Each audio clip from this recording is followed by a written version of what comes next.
तरह तरह की जो परीक्षाएं हो रही हैं और सभी परीक्षाएं लीक हो जा रही हैं, तो आपकी सरकार जब आएगी तो आप इसके लिए क्या करेंगे? इससे गारंटी दी गई है परीक्षा पेपर लीक से मुक्ति।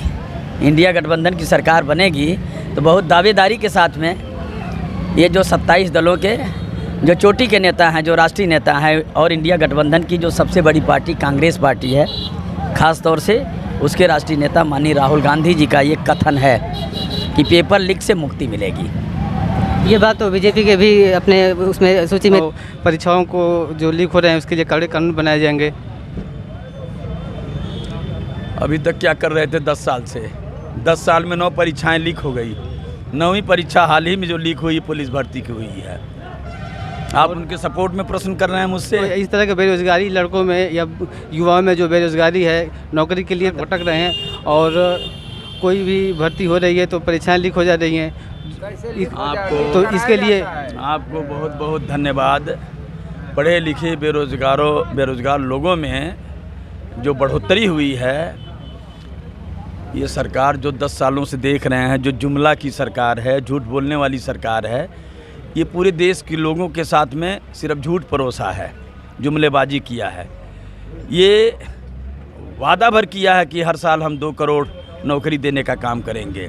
अब उनके कथन के मुताबिक 10 साल में 20 करोड़ लोगों को रोज़गार मिल जाना चाहिए। रोज़गार के नाम पे 4 साल के लिए अग्निवीर पैदा किए गए हैं। यदि देश की सेवा में शहीद हो जाएं तो उनको सैनिक सम्मान का दर्जा भी नहीं मिलेगा। रहा सवाल बेरोजगारी का, 10 साल जुमलेबाज की सरकार देख चुके, माननीय नरेंद्र मोदी जी की सरकार देख चुके। इससे पहले इनके चाचा की भी सरकार देखे थे।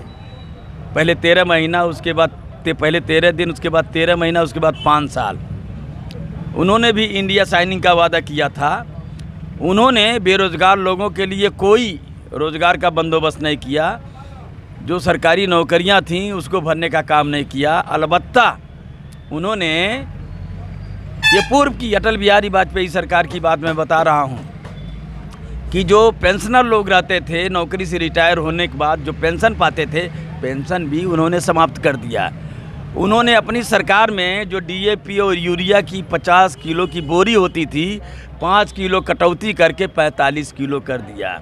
और उनके भतीजे की सरकार जो चल रही है, 45 किलो से 40 किलो पर ला दिया DAP को और यूरिया को। और 2 करोड़ हर साल नौकरी देने की बात कर रहे थे। 15 सालों में पढ़े लिखे बेरोजगार लोगों की करोड़ों की फौज तैयार हो गई है। अभी तो नौकरी की समस्या है। यदि ऐसे ही 5 साल और रह गया तो किसी भी बेरोजगार नौजवान का घर नहीं बस पाएगा, बाल बच्चे वाले नहीं रह पाएंगे। ये देश की बड़ी भयावह। सर, यही पास ही में एक महादलित बस्ती है जो जिनका पारंपरिक काम है सफाई करना और नगरों की सफाई करना। तो उनके बच्चे जो स्कूल में जाते हैं तो उनके साथ जातिवाद होता है स्कूल में और पढ़ भी नहीं पाते हैं। तो उनके लिए जातिवाद ख़त्म करने के लिए या उनके पढ़ाई के लिए क्या करेंगे? सारी व्यवस्था भारत के संविधान में रखी जा चुकी है, सारा समाधान। और भारत के संविधान की रक्षा कौन करेगा? जिसके हाथ में देश की बागडोर, जिसके हाथ में देश की बागडोर है, वो संविधान का मंथन कर रहा है कि कैसे संविधान को ख़त्म किया जाए। तो उनके लिए कोई अलग से कम हो जाए या उनके लिए कुछ अलग से सुरक्षा दे के उनको आगे बढ़ाया जाए? हमारे राष्ट्रीय नेता का एकदम बिल्कुल पूरे देश और दुनिया के लिए पैगाम है, नफरत छोड़ो भारत जोड़ो। ये सारी बीमारी हमारे आपके बीच की नफरत की है। यदि वो अहंकार निकल जाए तो अपने आप भारत समरसता, एकता, अखंडता, विश्व बंधुत्व के भाईचारे में एकदम बिल्कुल बधा और टिका दिखाई देगा। बहुत बहुत धन्यवाद हमसे बात करने के लिए। धन्यवाद आपको।